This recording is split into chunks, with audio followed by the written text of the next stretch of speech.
ये एक वाइब्रेशन का क्वेश्चन है जो गेट 2022 पेपर 1 में आया है। ये वीडियो मैं खुद से नहीं बना रहा हूँ, स्टूडेंट का रिक्वेस्ट में बनाया जा रहा है। ऐसा क्वेश्चन का देश में जो सॉल्यूशन दे रहा है डिफरेंट टीचर्स, तो स्टूडेंट को कुछ समझ में नहीं आ रहा। मतलब सॉल्यूशन तो है बट वो कैसे हो रहा है वो स्टूडेंट को समझ में नहीं आ रहा है। 2020, 2021 हमेशा वाइब्रेशन का नेचुरल जो फ्रीक्वेंसी निकालने का क्वेश्चन है वो डिफिकल्टी आया है, ऐसे सिंपल कभी नहीं आया है। मेरे साथ दिखाइए। तो अगर आप देखेंगे 2020 में जो क्वेश्चन आया था, ठीक है, ये तो मैंने क्लास में करा रखा हूँ, इसी टाइप का क्वेश्चन अभी जो आया है। ये मेरा वाइब्रेट कर रहा है फ्रॉम द सेंटर, और वो जो क्वेश्चन अभी आया है वो है थोड़ा इन्हीं अदर पॉइंट से किया गया। पॉइंट तो कहीं भी चेंज हो सकता है, बट आप अगर देखेंगे कि जितना भी नेचुरल फ्रीक्वेंसी का, ये क्लास नोट है भाई, स्टूडेंट को जो पहले भेजा था मैंने, ठीक है, सब आपके सामने देखो, पेज नंबर 12 है। ये 2020 का क्वेश्चन है। 2019 में भी जो आया था वो भी उतना सिंपल नहीं था, 2020 में जो आया था वो भी सिंपल नहीं था। तो इससे हमें पता चल गया था कि भाई जो नेचुरल फ्रीक्वेंसी का क्वेश्चन है वो सिंपल नहीं आता है।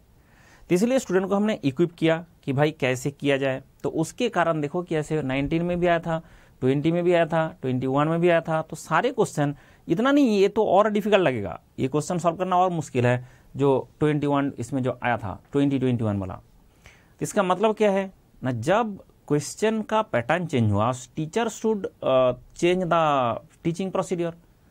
तो हमने क्या किया ना, हमने सीधा सीधा पहले इसको नेचुरल फ्रीक्वेंसी जो है उसके ऊपर बहुत ज़्यादा फोकस करके स्टडी कराया, सो दैट सिमिलर क्वेश्चन बंदा को मिल जाए। तो इसके चक्कर में यहाँ पे सिमिलर क्वेश्चन बंदा को मिल गया। दिस इज द क्वेश्चन, जो सिमिलर क्वेश्चन मिल गया। अगर आप बोलोगे सर आपने पढ़ाए थे क्या, आप देख लो, ये मेरा लेक्चर है, ये unacademy.com क्लास वाइब्रेशन पार्ट 5, यही क्वेश्चन है जो सिमिलर क्वेश्चन है। ठीक है, एग्जैक्टली सेम तो नहीं है, कॉन्सेप्ट वही रहेगा, बट ये सिमिलर क्वेश्चन है। ठीक है, अब जाके बात हो रहा है कि सर इसमें प्रॉब्लम क्या है, व्हाट इज द प्रॉब्लम। इसमें अगर आप ध्यान से देखोगे, मेरा हाथ में एक ऐसे बना हुआ चीज है, ठीक है, जो इसी टाइप का चीज है जो बना हुआ है, उसमें पेपर से बना के दिया, मतलब so that student can feel. अब क्या है कि हम बहुत महाने बोलने से नहीं होता है। कोई बोल रहा है कि मुझे तो फिजिक्स में गोल्ड मेडल मिला है, उसको मोमेंट ऑफ इनर्शिया नहीं आता है। ठीक है, ऐसा आदमी जिसको मोमेंट ऑफ इनर्शिया क्या है वही नहीं पता, वो उसको पता नहीं कहाँ से गोल्ड मेडल मिल गया। मैं थोड़ा आगे बढ़ाता हूँ कि आपने धरती में कोई भी पैरामीटर है, फोर्स, अगर इसको फोर्स, तो अगर आपने देखेंगे कि इसमें एक होता है फोर्स इंटू आर कर दिया तो आपका फास्ट मोमेंट है, वो कभी टॉर्क होता है, वो कभी टॉर्क होता है, कभी वो बेंड मोमेंट होता है। एंड अगर सेकेंड मोमेंट लोगे फोर्स का, तो फोर्स का सेकेंड मोमेंट लिया जा सकता है, बट सेकेंड मोमेंट, फोर्स का जो सेकंड मोमेंट है वो बेकार चीज है, उसमें कुछ हमारा कोई काम नहीं होता है। फोर्स का सेकंड मोमेंट में कोई काम नहीं होता है, वो होता है मोमेंट। मास का फास्ट मोमेंट में कोई काम नहीं होता है। ये आपका resistance to rotation, that is यही कॉन्सेप्ट है। यस, अब आ गया एम आर स्क्वायर का मतलब है रेजिस्टेंस टू रोटेशन। मतलब सर ये सब जिंदगी में कभी सुना नहीं, आप सुनोगे नहीं, क्योंकि आपको सिर्फ झूठा लोगों से पड़ता है। जिसको जिंदगी में कुछ नहीं मिला वो बोलता रहता है मुझे फिजिक्स में गोल्ड मेडल मिला है। ठीक है, तो वो बंदा पढ़ाएंगे तो कैसे पता चलेगा कि ये जो एम आर स्क्वायर है that is resistance to rotation and forms the basis of rigid body dynamics. तो ये पहले मैं एक बार ये बात बोल रहा हूँ, रेजिस्टेंस टू रोटेशन जो मेरे से सोम पढ़ा है उसके लिए तो ये मूंगफली है, बट जो लोग नहीं पढ़ा है उसके लिए ये ध्यान रखना जरूरी है। बस सर स्ट्रेंथ ऑफ मेटेरियल्स में तो रेजिस्टेंस टू रोटेशन चाहिए नहीं, तो उसमें क्या चाहिए होता है ना, resistance to area, that is resistance to bending. तो आपका मास मोमेंट ऑफ इनर्शिया से एरिया मोमेंट ऑफ इनर्शिया, तो रेजिस्टेंस टू बेंडिंग। अगर ये वर्ड आपको पता चल गया, resistance to rotation and resistance to bending, तो आपको पता चल गया भाई ये जो चीज है रेजिस्टेंस टू रोटेशन से हमें करना है। और मतलब अगर हमारे पास ऐसे कोई हॉलो चीज है, तो ये अगर सॉलिड होता, जितना रेजिस्टेंस टू बेंडिंग देता, तो ये कटा हुआ पार्ट है, तो उतना रेजिस्टेंस टू रोटेशन बेंडिंग जो भी बोलोगे उतना कम कर देगा। ये जुगाड़ लगा के हमने कितना सॉल्व किया क्वेश्चन, अगर आप देखना चाहते हो तो वो भी दिखाता हूं, जस्ट ए मिनट। देखो आपने क्या करते हो ना, आपने कोई आई सेक्शन का मोमेंट ऑफ इनर्शिया निकालने के लिए आपने क्या करते हो, इस आई सेक्शन का आप याद करो कॉलेज में कितना मेहनत करके निकाला। मंडल बोल रहा है नहीं, आपका पूरा एक ऐसे जो ब्लू कलर का पूरा मान लो, ये देखो मेरा क्लास का ही है, just a minute, time tag देखना बहुत जरूरी है, कोई लोगों को डाउट हो जाएगा इसलिए मैं दिखा देता हूं कि भाई ये unacademy.com है, क्लासेस 10 मीटर्स का 1 से IB मतलब 24 क्लास है एंड उसका टाइम टैग है 1 घंटे 40 मिनट में। आप थोड़ा सा मैं ये भी ऑन कर देता हूँ साउंड, उससे आपको पता चल जाएगा कि रेजिस्टेंस को माइनस करने से काम हो सकता है। चलो देखो कैसे, मतलब ये जो चीज है ये रह के जो बेंडिंग दे सकता है, रेजिस्टेंस बेंडिंग दे सकता है, ये दे सकता है 100, ये दे सकता है 100, तो बोला अगर ये 100 दे सकता है, ये भी 100 दे सकता है। अब वो तो है नहीं, बट आपने उसको ले लिया, तो बोला सर एक काम करो, रेजिस्टेंस टू बेंडिंग आपका जो काटा हुआ पार्ट का होगा वो आपने पूरा पार्ट का लिया 1000 माइनस 2 इंटू 100 कर दो, तो आपका 800 हो जाएगा। आपका काटने के बाद एज का सेक्शन का आ गया, आपका जो आई सेक्शन का आ गया मोमेंट ऑफ इनर्शिया। ये क्या जुगाड़ है आपका, मतलब क्या है, रेजिस्टेंस टू बेंडिंग। क्या जुगाड़ है रेजिस्टेंस टू बेंडिंग? अगर रेजिस्टेंस टू बेंडिंग है, रेजिस्टेंस टू बेंडिंग है, तो ये जो पूरा अगर सॉलिड होता तो जितना बेंडिंग का रेजिस्टेंस देता, इतना पार्ट नहीं है तो उतना रेजिस्टेंस टू बेंडिंग नहीं दे पाया, उतना रेजिस्टेंस टू बेंडिंग नहीं दे पाया, जितना नहीं दे पाया उतना माइनस कर दिया रेजिस्टेंस टू बेंडिंग। अब this is the concept and ये कॉन्सेप्ट को अगर आप यूज कर लोगे, ये क्वेश्चन आपके लिए मूंगफली है।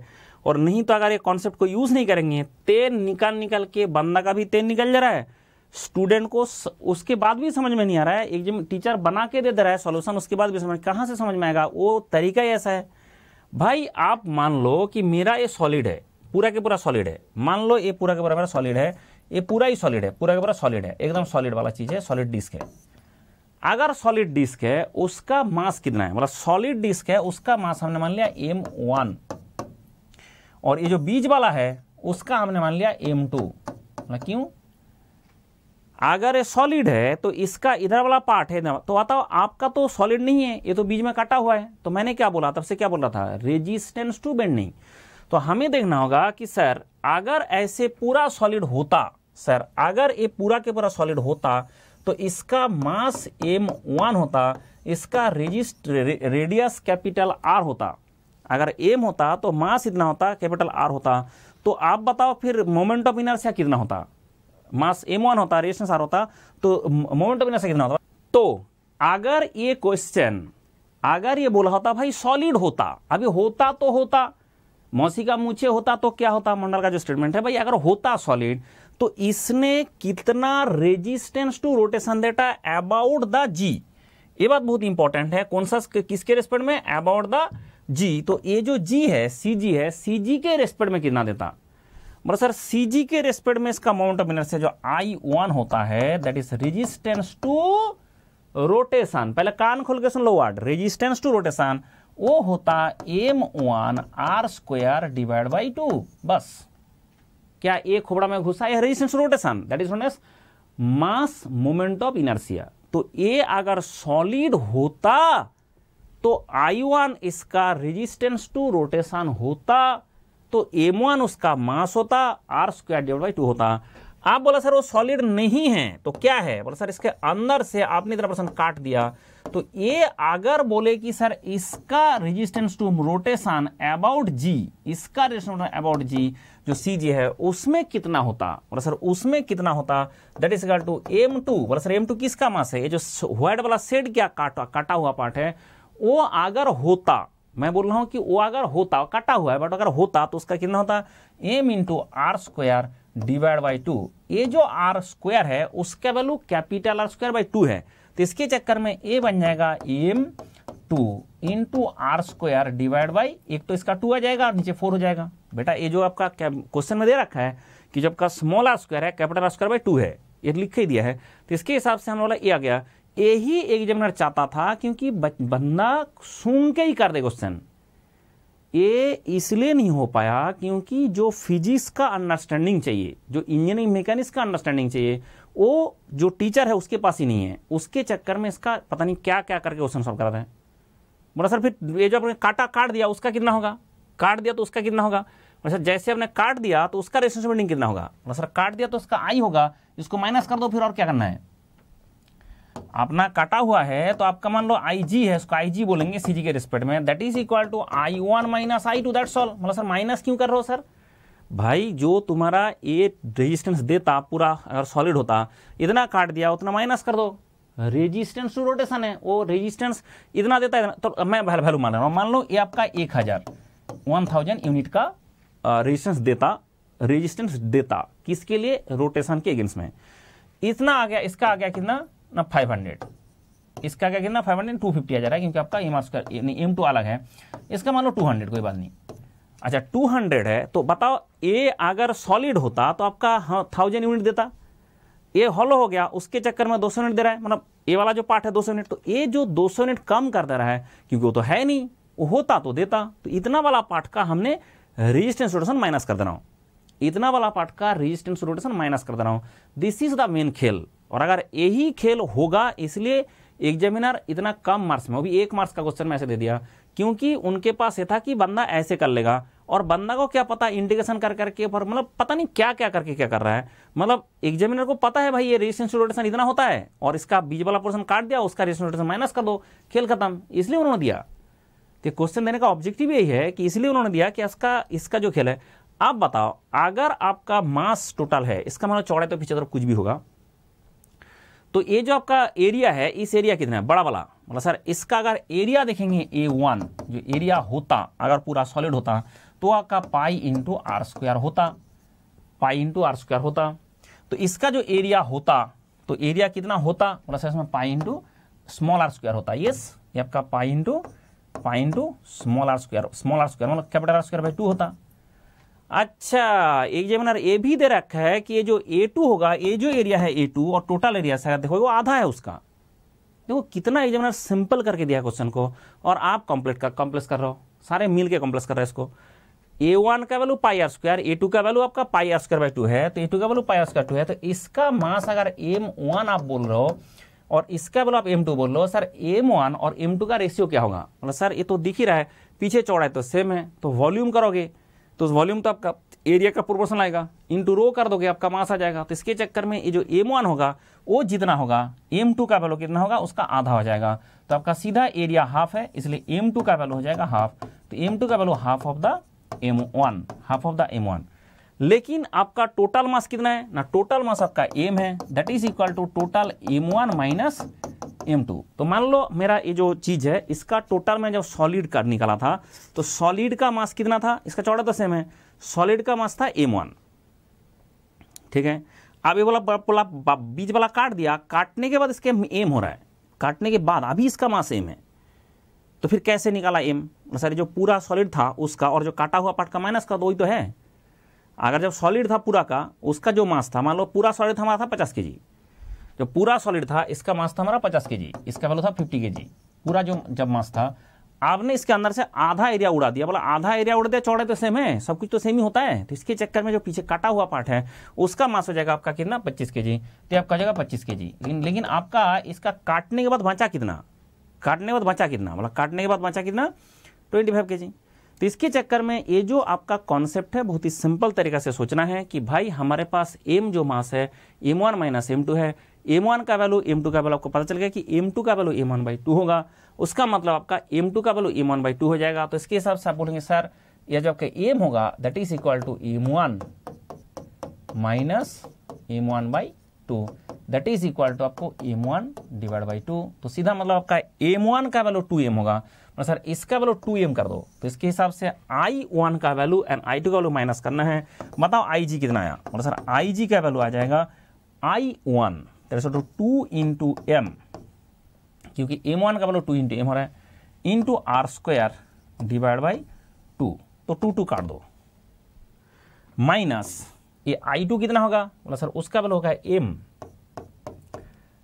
डिवाइड बाई 2, क्योंकि उसका वैल्यू M, ये जो M1 बाई 2 है तो M1 खुद ही M है, M इंटू उसका हो जाएगा आर स्क्वायर डिवाइड बाई 4, इसका मतलब आपका 3R square 3 into M R square divide by 4। अगर ये मोमेंट ऑफ इनर्शिया आपने निकाल लिया, इसके बाद एक क्वेश्चन तो मूंगफली है। बोला सर ये तो आपने IG के रेस्पेक्ट में निकाला, इसके रेस्पेक्ट में बोला सर यहां से किसी भी एक्सिस में पैरेलल एक्सिस थ्योरम से जाता है, इस लोकेशन से धरती का किसी भी लोकेशन में जाते हो तो पैरेलल एक्सिस में जाता है। बोला सर इस लोकेशन में हमारा ये जो पॉइंट है इसके रेस्पेक्ट में यहाँ पे रोटेट कर रहा है। देख लो क्वेश्चन उसमें इसके रेस्पेक्ट में रोटेट कर रहा है। बोला सर अगर इसके रेस्पेक्ट रोटेट कर रहा है तो ए पॉइंट के रेस्पेक्ट में कितना होगा। बोला सर बचपन से हम पढ़े हैं, ये अगर आई जी है इसके रेस्पेक्ट में, यहाँ पे अगर चाहते हो तो इसका डिस्टेंस कितना है, आर है, डिस्टेंस आर है, तो ए आर स्क्वायर इसमें जुड़ जाएगा, तो इसका total mass into R square जुड़ जाएगा, तो इसका मास इंटू आर स्क्वायर जुड़ जाएगा, मतलब हो जाएगा mass into R square. R मतलब है कैपिटल आर का स्क्वायर डिवाइड बाई 2, इतना और जुड़ना है, मास इंटू कैपिटल स्क्वायर और जुड़ना है। तो जैसे ही जोड़ देंगे तो आपका total moment of inertia about A आ जाएगा, और जैसे ही वो आ गया तो आपका क्वेश्चन भी सॉल्व हो गया, कोई दिक्कत ही नहीं है। तो चलो एक क्वेश्चन में आपका आई जी निकला था, तो ये आपका ए पॉइंट है, बताओ आई ए कितना होगा। मैं थोड़ा सा नेक्स्ट पेज में चला जा रहा हूँ। और सर उसके हिसाब से आई ए का जो वैल्यू है, आई ए आई जी प्लस एम, टोटल बॉडी का मास तभी एम ही है ना, टोटल बॉडी का मास एम है, इंटू आर स्क्वायर, क्योंकि आर डिस्टेंस में इंटरसेप्ट कर रहा हो। आई जी कितना है, आई जी आपका 3/4 into M R square, and आपका ए कितना है plus M into R square divide by 2। क्यों भाई, ये जो कैपिटल स्मॉल आर स्क्वायर है वो कैपिटल स्क्वायर डिवाइड बाई 2 है, तो स्क्वायर आपने ऐसे 2 से मल्टीप्लाई कर दे तो आ जाएगा आपका 5 into M R square divide by 4। जितना लोगों ने a moment of inertia method use किया वो सूंघ के ही क्वेश्चन सॉल्व कर दिया, सूंघ के ही हो गया। और अगर जिसने उसमें लग गया कैलकुलेशन करने के लिए तो उसका तेल ही निकल गया, फिर आके गाली दे रहा है कि बहुत डिफिकल्ट क्वेश्चन था, बहुत डिफिकल्ट। भाई इस क्वेश्चन के रिस्पेक्ट में, इस क्वेश्चन का कंपैरिजन में जो 2020 वाला आया है, 21 वाला आया है, वो और डिफिकल्ट है। और ऐसे क्वेश्चन मैंने करा रखा हूं, पहले आपको दिखा रहा था अभी। तो ये बात ध्यान रखिए कि ये क्वेश्चन एकदम सिंपल तो नहीं है, मैं कंपेयर करके बोल रहा हूं 2020-21 से कंपेयर करके बोल रहा हूं, लेकिन ऐसा नहीं है कि सिंपल है। लेकिन बात वो है कि आप अगर बेसिक कॉन्सेप्ट यूज करोगे, करना क्या था, करना था एक ही कॉन्सेप्ट कि रेजिस्टेंस टू बेंडिंग जो रेड पार्ट का है अगर सॉलिड होता तो माइनस करना है उसका कटा हुआ पार्ट का। तो रेजिस्टेंस टू बेंडिंग नहीं है, रेजिस्टेंस टू रोटेशन, यहाँ पे रेजिस्टेंस टू बेंडिंग नहीं है, रेजिस्टेंस टू रोटेशन। तो रेजिस्टेंस टू रोटेशन आपका जितना इस पार्ट का था उसका माइनस करना है। अगर ये हमारा मास मोमेंट ना हो के, मास मोमेंट ऑफ इनर्शिया ना हो के एरिया मोमेंट ऑफ इनर्शिया, तब भी हम यही करते। फंडा सेम है, रेजिस्टेंस टू बेंडिंग होता है, रेजिस्टेंस टू रोटेशन होता है, बस दोनों में जो कॉन्सेप्ट है पैरेलल एक्सिस थ्योरम में, परपेंडिकुलर एक्सिस थ्योरम में, सारे सेम होता है। तो इसके चक्कर में आप इसमें क्यों डाउट में फंसे हुए और पता नहीं लोग क्या क्या इंटीग्रेशन कौन सा इंटीग्रेशन करके क्या निकल रहा है, और उसके चक्कर में स्टूडेंट को समझ में नहीं आ रहा है कि सर एक क्या बहुत डिफिकल्ट क्वेश्चन दे दिया था। तो जिसको एक कॉन्सेप्ट नहीं पता उसके लिए बहुत डिफिकल्ट है कि जो मास मोमेंट ऑफ इनर्शिया है वो रेजिस्टेंस टू रोटेशन है, और जो एरिया मोमेंट ऑफ इनर्शिया है रेजिस्टेंस टू बेंडिंग है, और अगर नहीं है तो वो रेजिस्टेंस नहीं देगा। That's all. आप बोला सर क्वेश्चन सॉल्व भी कर दीजिए, जब आपने शुरू किया तो सॉल्व कर दीजिए, क्योंकि आई निकालना इसका दिक्कत हो रहा था, बाकी तो सबको समझ में आ ही रहा है। अब बताओ कौन सा मेथड से करूं, मेरे पास दोनों मेथड है, दोनों मेथड से मैं कराता हूं हर क्वेश्चन। ये देखो मोमेंट इसका जो जितना भी वाइब्रेशन का मैं क्वेश्चन कराया हूं, हर क्वेश्चन दो मेथड से कराया हूं, एक आपका एनर्जी मेथड, एक होता है टॉर्क मेथड। ऐसा नहीं कि आपको ऐसे ही सुना के छोड़ दिया। मंडल का वाइब्रेशन जो है क्लास नोट देखो, क्लास देखो, उसमें पहले हर क्वेश्चन को मैंने पहले टॉर्क मेथड से किया, फिर एनर्जी मेथड से किया, फिर आपको छोड़ा कि भाई ऐसे देख लो। तो इसके चक्कर में जो भी क्वेश्चन है इसका दोनों मेथड से किया जा सकता है। तो आप बताओ किससे करूं, बोला सर आप दोनों से करके दिखाइए। कोई बात नहीं, आप जो बोलोगे हम करके दिखाएंगे। तो स्टूडेंट का डाउट है तभी मैंने ये चीज शुरू किया, ऐसा नहीं कि मेरा इंटरेस्ट से शुरू किया। बार बार बच्चे का जो है, बहुत सारे स्टूडेंट का डाउट आ रहा है कि सर हमें इसको समझ में ही नहीं आ रहा है कि क्या है, मतलब समझ में कहां से आएगा, तुम जिससे समझने जा रहा हो उसको ही समझ में नहीं आ रहा है। ठीक है, जिसको समझ रहा हो, तो जिसने क्वेश्चन बनाया उसको समझ था, उनको पता था कि ये तो रेजिस्टेंस टू इसका एरिया जो है इसका रेजिस्टेंस माइनस कर देंगे तो आपका आई आ जाएगा, एंड उसके बाद तो एक छोटा सा कैलकुलेशन है, टॉर्क लेना है, मोमेंट लेना है, बस। तो हमने टॉर्क मेथड यूज कर रहे हैं।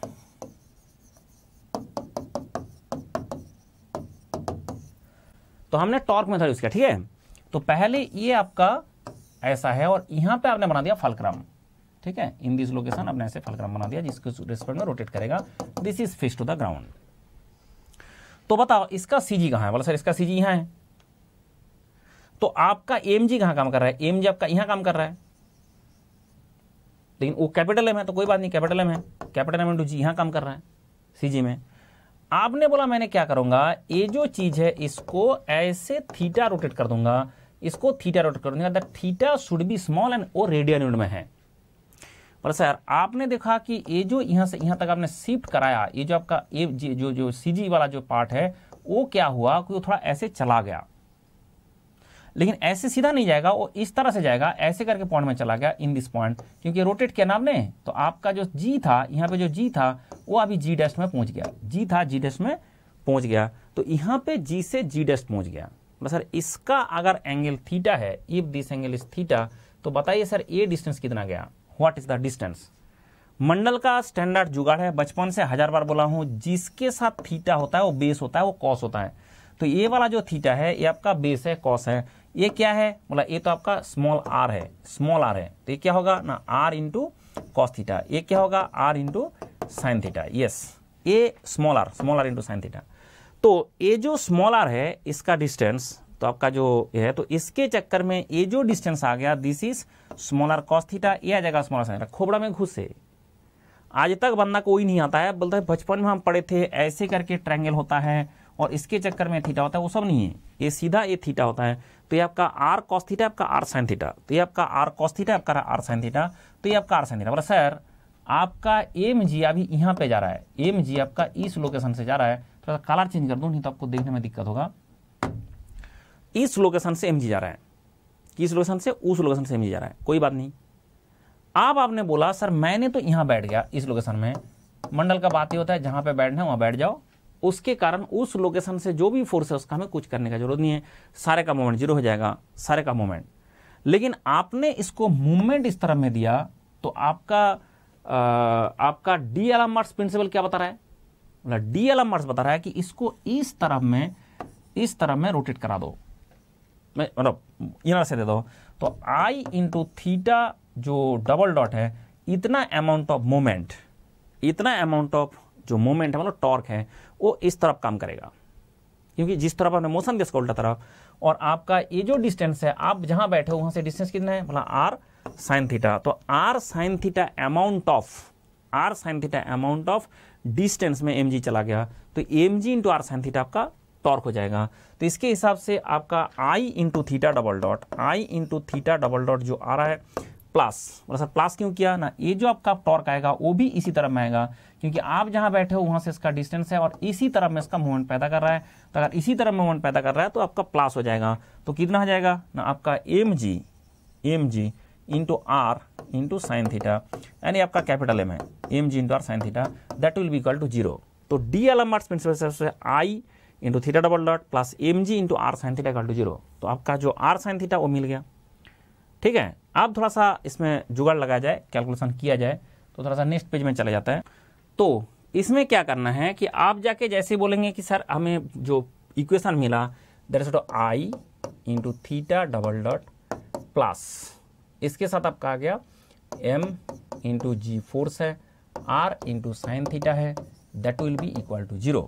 अगर यही बात है तो आपके सामने आई कितना है ना, आई हम लोगों ने निकाल लिया था, उसको इसी में कर दो, theta double dot plus M into जी इंटू आर, मतलब क्या है ना वो आपका capital R divide by √2 capital R, और साइन थीटा कितना है थीटा, साइन थीटा बोलो कितना है थीटा, डिवाइड बाई आई कितना है ना, आई केवल अभी कितना का था M into R square divide by, याद करो डिवाइड बाई कितना था 5m स्क्वायर बाई 4, तो इसका 5m स्क्वायर बाई 4 तो उसका ऊपर में चला जाएगा 4, तो ऐसे करके इक्वल टू 0। तो this is the omega N का स्क्वायर, तो that is the natural frequency का स्क्वायर। तो अगर नेचुरल फ्रीक्वेंसी कितना होगा, बोला सर इससे नेचुरल फ्रीक्वेंसी का जो मिलेगा दैट इज √, तो एम तो कट गया, एक आर के साथ एक आर भी कट गया, तो नीचे एक आर बच रहा है, ऊपर में 4 है और नीचे 2 है, तो 2√2 हो जाएगा। तो इसके केस में आप बोलेंगे सर ऊपर में जो है कि 4 है नीचे √2 है, ऊपर में 4 है नीचे आपका √2 है, ऊपर में एक जी है नीचे आपका 5 इंटू आर है। तो इसको थोड़ा बाहर निकाल दो,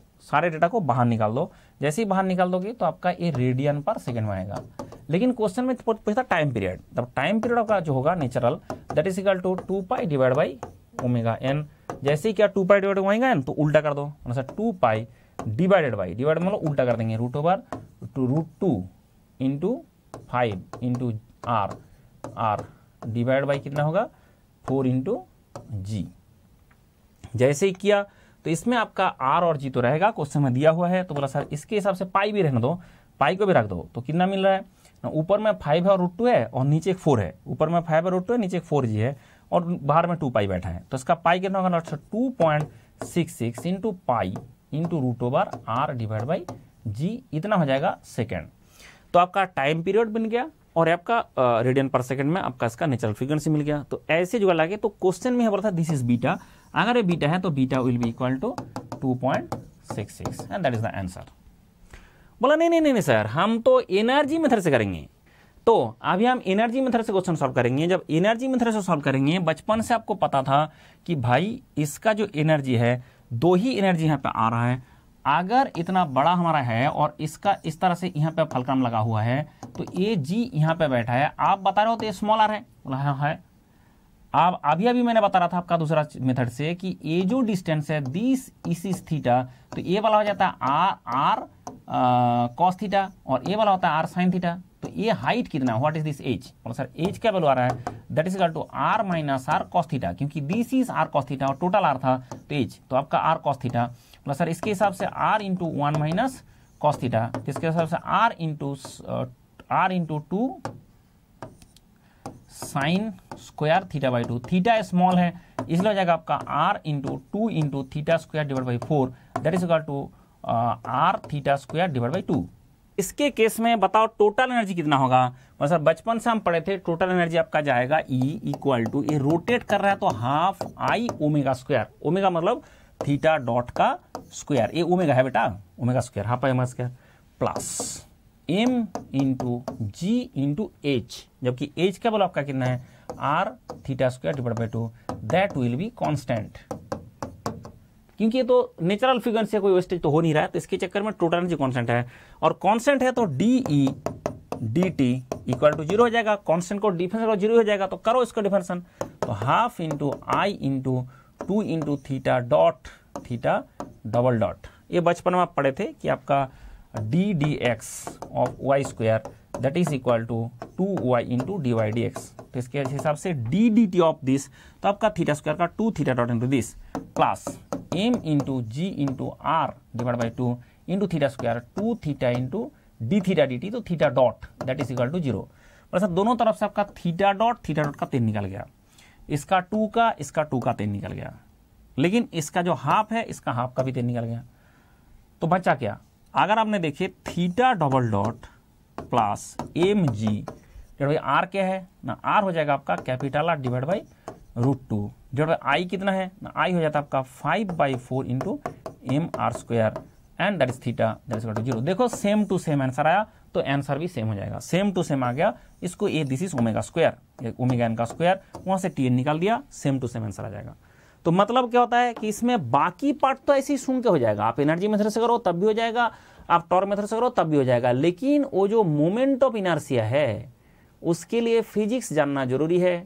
उसके लिए फिजिक्स में सिर्फ गोल्ड मेडल लाने से नहीं होगा, फिजिक्स जानकारी जरूरत है कि रेजिस्टेंस टू रोटेशन हम माइनस करके निकाल सकता है, रेजिस्टेंस टू बेंडिंग हम माइनस करके निकाल सकता है, जितना एरिया नहीं है उतना एरिया नहीं देगा। ये जिसको आता है उसके लिए क्वेश्चन मूंगफली है, और जिसको नहीं आता है उसके लिए तेरी निकल जाएगा, 1 घंटा तक कैलकुलेशन करता रहेगा तब जाके मिलेगा।